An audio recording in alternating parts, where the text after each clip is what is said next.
नमस्कार मैत्रिणींनो, तुमची अन्नपूर्णा गावरान रेसिपी या मराठी यूट्यूब चॅनलवर मनापासून पुन्हा एकदा खूप खूप स्वागत आहे। चला तर आज आपण भोपळ्यापासून झटपट होणारा चिला कसा बनवायचा ते बघूया। अत्यंत साध्या सोप्या पद्धतीने अगदी 10 मिनिटात तयार होणारा हा भोपळ्याचा चिला तुम्ही मुलांना रविवारच्या दिवशी नाश्त्यासाठी बनवून देऊ शकता। खायला अप्रतिम असा लागतो। चला तर आपण आता कृतीला सुरुवात करूया।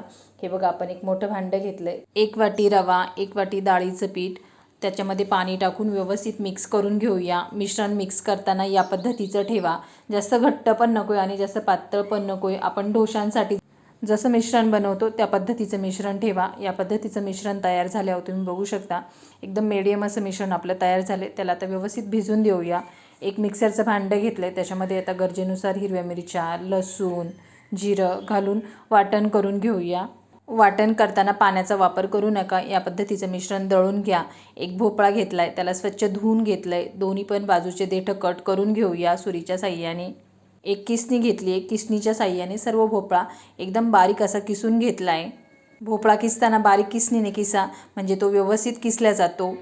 सर्व भोपळा आपला किसून झाल्यानंतर मिश्रणामध्ये टाकून घेतलाय। भोपळा हा जास्त घेतला तरीही चालेल, तितका भोपळा जास्त तितका भोपळ्याचा चिला खायला चविष्ट असा लागतो। टाकून झाल्यानंतर त्याच्यामध्ये भरपूर सारी कोथिंबीर घालून घेतली आहे। जे बी हिरव्या मिरचीचं वाटण करून घेतलंय त्याला टाकून घेऊया। भरपूर सारा कांदा बारीक असा किसून घेतलाय त्याला घालून घेऊया। चवीनुसार मीठ टाकूया व मिश्रणाला व्यवस्थित मिक्स करून घेऊया। एकदम पाण्याचा वापर करू नका, आधी मिश्रणाला मिक्स करून घ्या। नंतर जसं पाणी लागेल तसं पाण्याचा वापर करून मिश्रणाला पुन्हा एकदा मिक्स करून घ्या। एकदम पाणी ओतू नका, नाहीतर तुमचं मिश्रण पातळ होऊ शकतं। या पद्धतीचं मिश्रण ठेवा, म्हणजे तुमचे भोपळ्याचे चिले पण एकदम परफेक्ट असे येतील, अजिबात चुकणार नाही। आपलं मिश्रण तयार झालं। या पद्धतीचं मिश्रण ठेवा।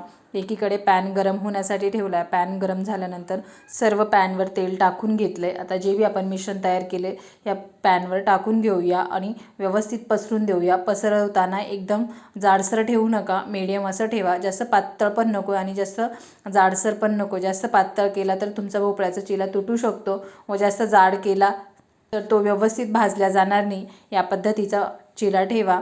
एका बाजूने आपला चिला तुम्ही बघू शकता व्यवस्थित भाजलाय, परतलाय। आता आपण त्याला उलट करून घेऊया व दुसरी पण बाजू याच पद्धतीने भाजून घेऊया। तुम्ही बघू शकता एकदम झटपट असा आपला भोपळ्याचा चिला तयार झाला। अगदी कमी वेळेत कमी साहित्यात हा चिला खायला खूपच चविष्ट असा लागतो। अत्यंत पौष्टिक असा आज आपण भोपळ्याचा चिला बनवलाय। नक्की या पद्धतीने मुलांना बनवून द्या। सर्व भोपळ्याचे चिले आता आपण याच पद्धतीने बनवून घेऊया। आपले गरमागरम भोपळ्याचे चिले तयार झाले। झटपट होणारे चिले आज मी तुम्हाला दाखवले। तुम्ही हे सॉससोबत खाऊ शकता किंवा असे जरी खाल्ले तरी छान लागता। आवडल्यास लाईक, शेअर, सबस्क्राईब नक्की करा व या पद्धतीने भोपळ्याचा चिला नक्की बनवून बघा। अगदी कमी वेळेत कमी साहित्यामध्ये हा नाश्ता तयार होतो। चला तर भेटूया अशाच एका नवीन पुढच्या रेसिपीसोबत।